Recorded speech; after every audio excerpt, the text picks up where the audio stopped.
We continue to report on important mainstream investors, professional and private, who have warned about an impending global financial catastrophe.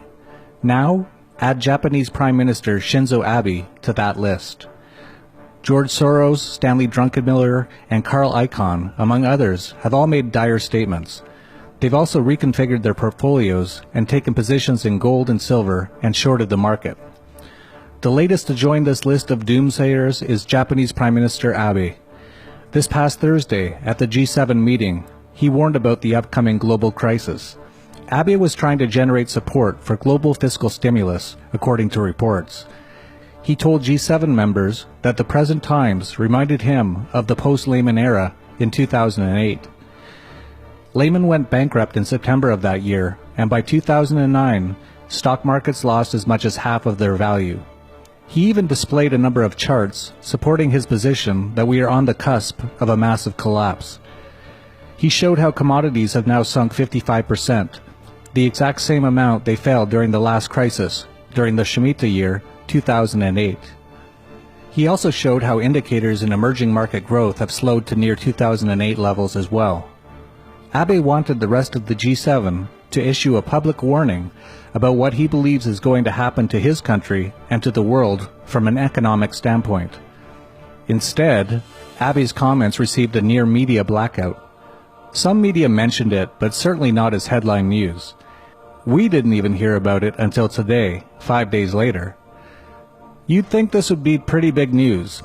The Prime Minister of one of the biggest economies in the world just made a presentation saying we are on the brink of collapse not only in Japan, but worldwide, and it was mostly swept under the rug.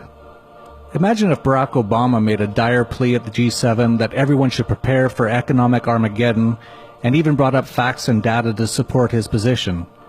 It'd send world stock markets plunging. Instead, Barack touts that anyone saying the U.S. economy is doing poorly is peddling fiction. But when the Japanese Prime Minister says it, it's barely reported. There's a reason. The same globalist elites who are orchestrating the coming collapse own all the major media companies.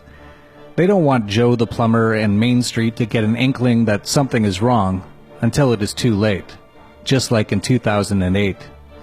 It makes perfect sense within the context of what we understand about Shemitah trends and Jubilee 2016.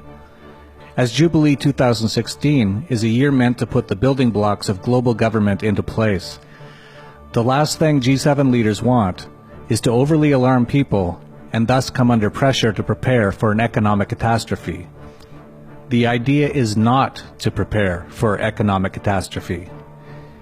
It could be that Abe's role was to warn leaders and thus generate headlines that would show discussions at the highest levels. The IMF and the World Bank have also warned of an impending crisis, even Alan Greenspan. They'll point to that after the collapse to say they warned everyone, but none of these warnings get picked up in a meaningful way in the media. Now, if an ape gets shot after a zombified mother accidentally drops her toddler into a gorilla cage, well, now that's news that everyone must preoccupy themselves with.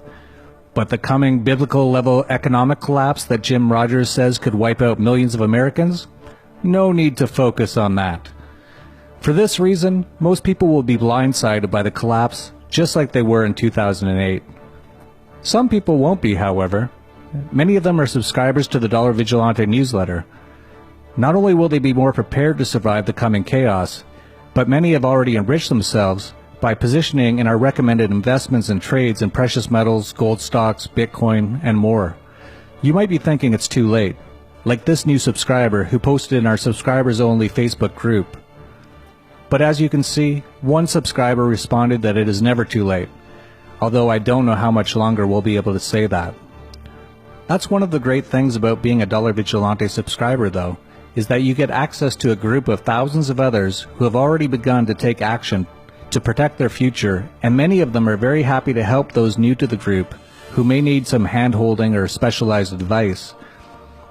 Plus, we offer plenty of resources to those who are new to investing in precious metals, cryptocurrencies, and gold mining stocks, like our Beginner's Guide to Investing, free to subscribers.